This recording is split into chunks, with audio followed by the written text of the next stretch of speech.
Hello there, ladies and gentlemen, and good evening. This is Al24 Midnight News, and coming up next in our news program. In Palestinian, a teenager has been killed during armed clashes and confrontations with the Zionist army after it raided the northern occupied West Bank city of Nablus. French President Emmanuel Macron announced on Wednesday the official end of the French military operation Barkhane in the Sahel region in Africa.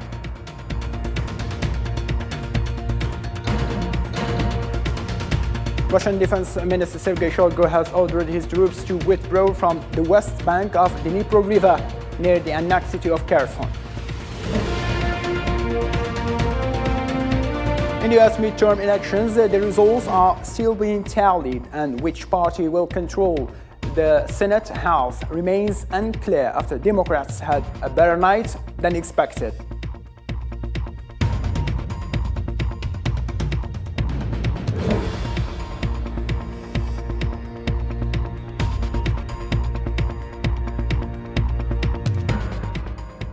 Starting from Algerian Ministry Mohamed Arqab met his Turkish counterpart Fatih Donmaz on the sideline of the Algerian Investment Conference. Mohamed Arqab revealed that the Turkish and Algerian parties are discussing ways to establish the first joint mines company, as well as ways to continue the long-term contracts between the Algerian company Sonatrach and the Turkish BOTAS.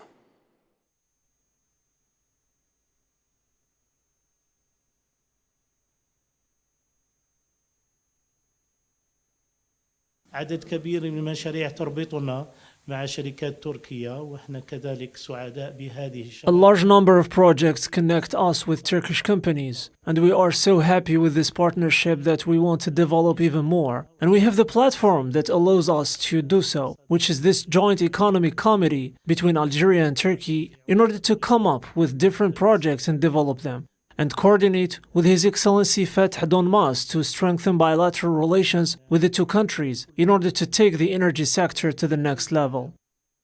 On the sideline of the Algerian Investment Conference, Fatih Donmaz reiterated, or rather referred to common will Algeria and Turkey to further develop cooperation in the fields of energy and mining.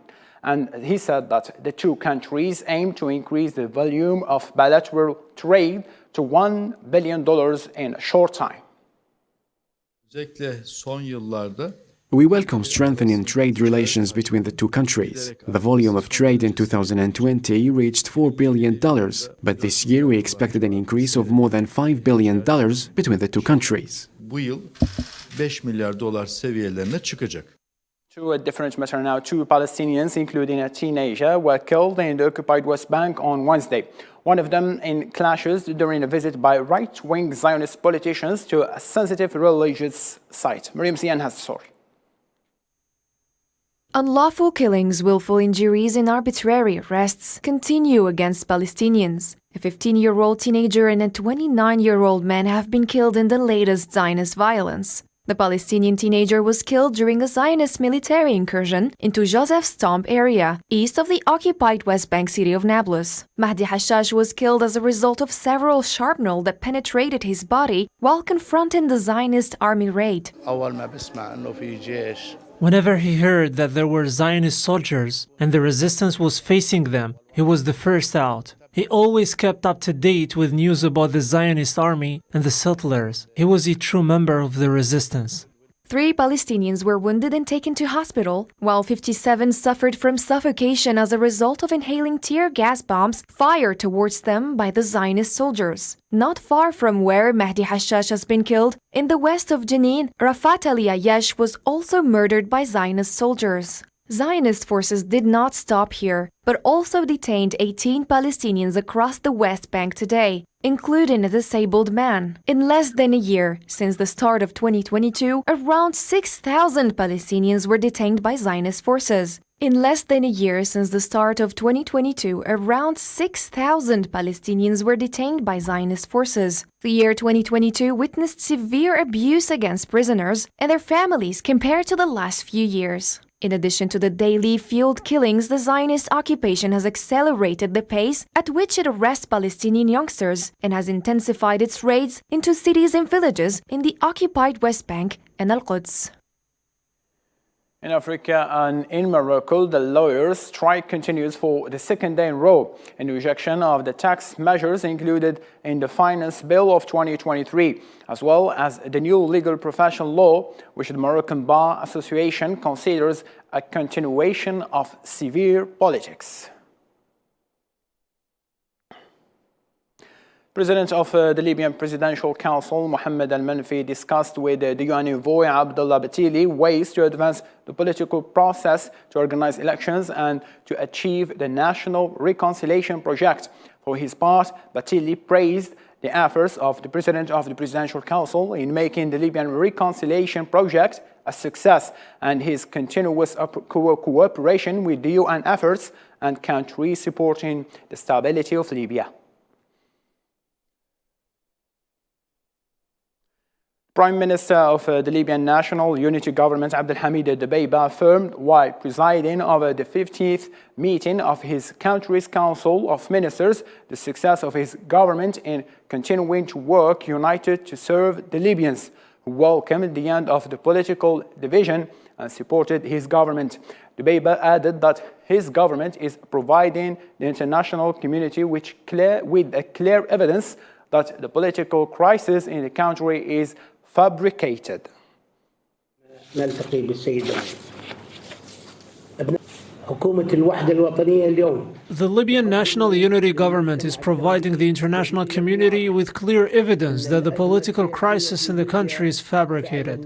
What is important for the people is to provide them with the necessary services, assure the security, and succeed in organizing elections. For this purpose, we continue supporting the rights of the Libyan people to achieve this goal, which is organizing elections and having their own constitution. وهو الدستور والانتخابات. The International Criminal Court's chief prosecutor Karim Khan said on Wednesday he had urged Eastern Libyan military chief Khalifa Haftar to prevent crimes by his troops as investigations into the actions continue. Upon his arrival in Tripoli on Saturday, the ICC prosecutor convened a series of meetings that started with the Presidential Council's head Mohammed al-Menfi, the Minister of Justice, and UN head of mission in Libya, Abdullah Batili.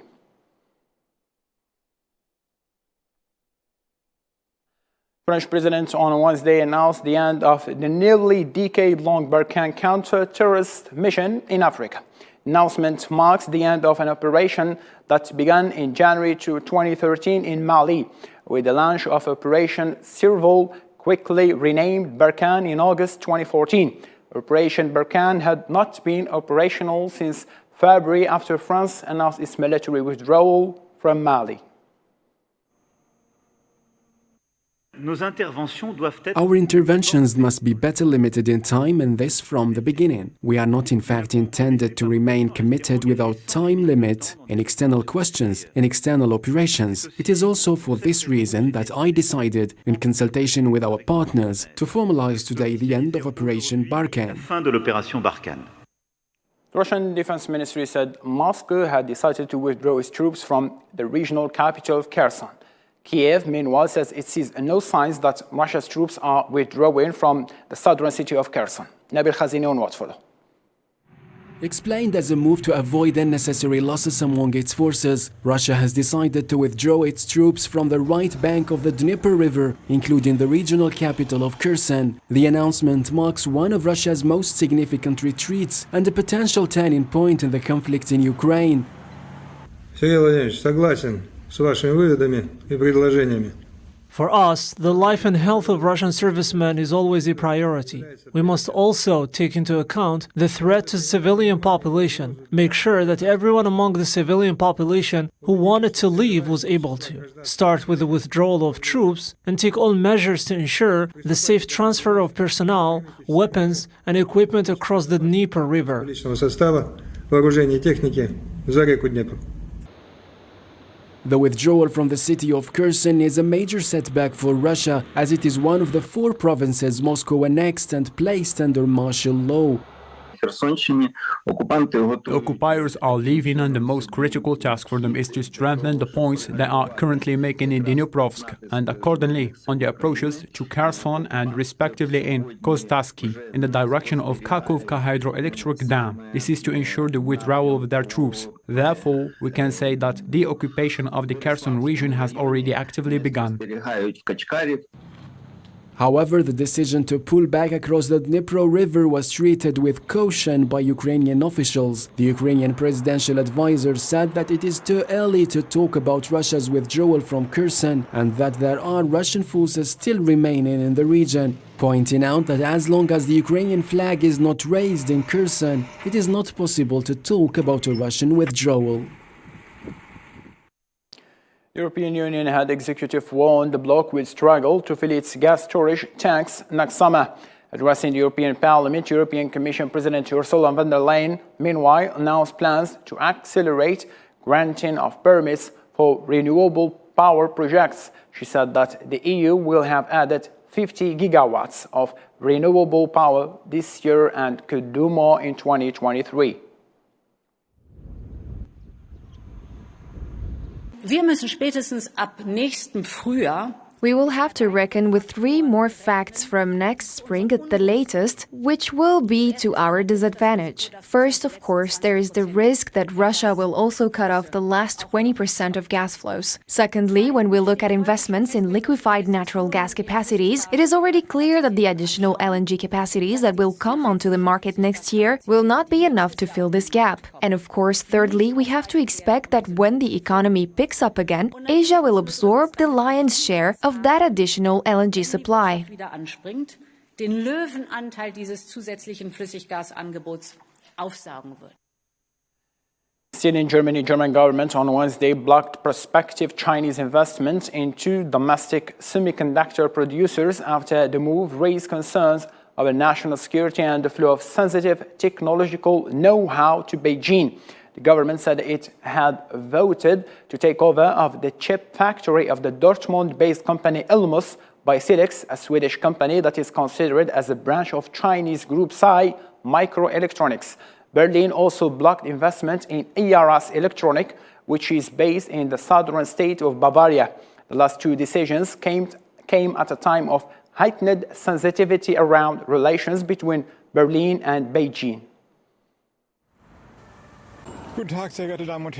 Both were justified on the grounds that the security of order in Germany must be maintained and protected, and that critical production areas require special protection. What is important is the political message that we are an open market economy, that investments from abroad, including those from outside in the Union and from abroad, we wanted and welcome here. But an open market economy is not a naive market economy, and as much as the general principle applies and must also be preserved, especially in relation to China, which we are talking about here, China is and should remain a trading partner, but we must not be naive and have to see when trade and market interests are used for political power and possibly used against the interests of the Federal Republic of Germany, so that we protect our own interests. In the same line of thought, and as a reply of the German decisions to block Chinese investors, Chinese Foreign Ministry said on Wednesday that Germany should provide a fair, open and non-discriminatory market environment for the normal operation of Chinese companies. 我不了解你提到的具体情况。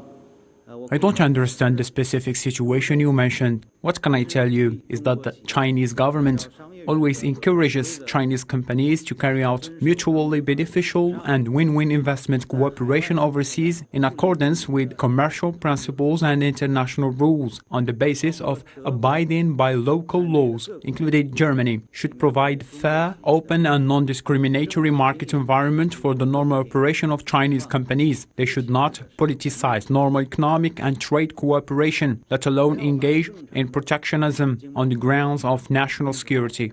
更不要以国家安全为由搞保护主义。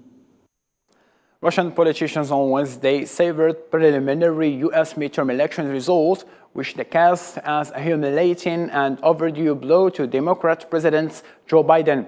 But the Kremlin said it is expected no improvement in battered U.S.-Russia ties. Russian Foreign Ministry spokesman Maria Zakharova said on Wednesday that the U.S. electoral system has found itself in a dire strait amid a high level of political polarization, adding that problems are evident to the entire world. Control of U.S. Senate could once again come down to the state of Georgia, where a close race has forced a second round of election. Hossein Burkan.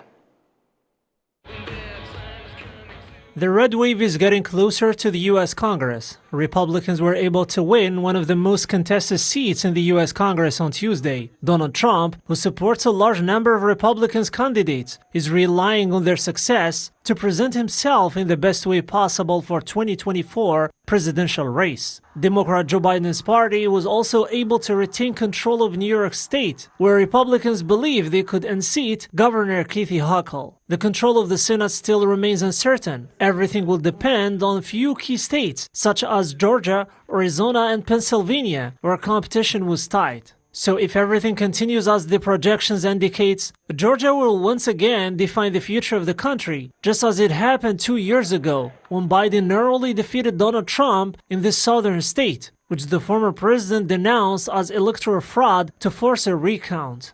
Here's where we are. We are not sure if this journey is over tonight or if there's still a little work. The record price hike could cause Joe Biden to lose control of the House of Representatives and the Senate in these traditionally unfavorable midterm polls for the ruling party. Republicans are on track to regain control of the House of Representatives, but with a much smaller majority than anticipated. We built upon those gains 2 years ago, and it is clear that we are going to take the House back. At a time when inflation spiked, the stock market dipped, and Joe Biden's approval rating hovered in the low 40s, a classic scenario in American politics, where midterm elections often sanction the ruling party. And for a better understanding, I'm joined live via phone by Mr. John Cleary, who is a political analyst from USA. Mr. John, hello over there. Hello. Thank you for having me. Thank you ever so much. Mr. John, what is the latest over there in USA in general, and where you are based now? New York, I believe, San Diego? San Diego, that's right, in San Diego. Everything I've heard is that it hasn't been called officially yet, but it seems like most of the news sources are projecting that the Republicans will win the House. But it's likely to come down, as you just mentioned, for the Senate. It's likely to come down to this runoff race, another dramatic race in Georgia to decide with huge consequences. If they control both houses, it's very different than controlling one. So it's too close to call, they say, so far. But Pennsylvania was called. Dr. Oz, Mehmet Oz, did lose. So Democrats have 2 more states that they can win, and one more race that they can win. If they win 2 more, then they don't even need to win the race between Raphael Warnock and Herschel Walker. But if they lose one of those, then it will come down to Georgia again. Very good indeed. Democrats, Mr. John, and Republicans are going contests in Georgia in the runoff in December, just like in 2020. What's your stand on this? I am very hopeful. I call myself an independent, but I lean left towards Democrats. So I'm very hopeful that the Democrats will retain control of the Senate at least. That'll mean a lot of gridlock for the next 2 years. Not a whole lot will get done. The Republicans will be able to start committees investigating Biden. I wouldn't be surprised if they tried to impeach him. They'll be able to do a lot of damage, but just in general, just not a lot will get done, which isn't great. They'll try budget tactics to delay and to force Joe Biden's hand, but with the slim majority they have in the House, they're not going to be able to overcome a veto from Joe Biden. So that means that basically the next 2 years, not a lot will get done. Very good indeed. As the last point to be tackled, Mr. John, Nancy Pelosi is now no longer the Speaker of the House as Republicans, so to the majority of the House of Representatives. So how this will affect the 2 remaining years of Biden? Unfortunately, the leading candidate, I think, for Republican House Speaker is Kevin McCarthy, one of the Trumpers, election deniers, one of the most extreme of the Republican Party. So sadly, it will have a big effect. They'll be able to block many of Biden's nominations for judge, et cetera, on down the line through the executive branch. And they'll be able to waste a lot of taxpayer dollars investigating Biden and investigating all Democrats. It's going to be terrible, unfortunately. Mr. John Cleary, you joined me live from USA San Diego. Thank you ever so much for your explanation. Thank you so much for having me. I appreciate wish you an excellent day. Now, still with the Americans, American basketball player Brittney Griner has been moved to a penal colony in Russia after a court rejected her appeal of a 9-year prison sentence for drug possession. She was arrested at an airport near Moscow in February when some cannabis drugs were found in her bags. The double Olympic winner was convicted of smuggling and possessing cannabis oil in August. Greek police detained at least 10 people on Wednesday after clashes erupted during a protest outside Parliament against soaring inflation affecting households. Thousands of workers went on strike, demanding higher wages to cope with the inflation, as Europe's soaring energy prices and living costs trigger industrial action and protests across the continent.